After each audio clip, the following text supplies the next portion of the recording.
আপনারা তো দেখছেন চারিদিকে যারা বাংলা ভাষায় কথা বলছে অত্যাচার হচ্ছে।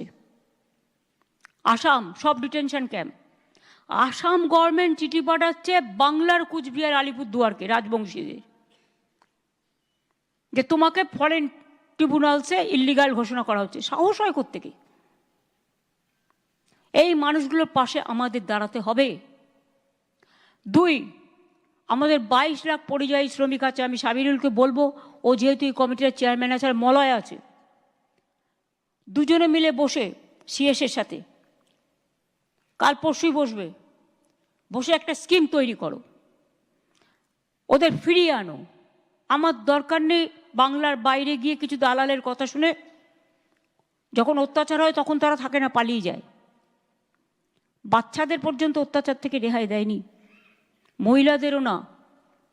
গুরগাঁওতে হরিয়ানায় 10টা ডিটেনশন ক্যাম্প করে লোক রেখে দিয়েছে। আসাম, রাজস্থান, মধ্যপ্রদেশ, ইউপি, দিল্লি, গুজরাট, মহারাষ্ট্রে একজনকে কাগজে দেখলাম কুচি কুচি করে খুন করেছে, করে বস্তার মধ্যে রেখে দিয়েছে। এটা কখনো মানা যায় না।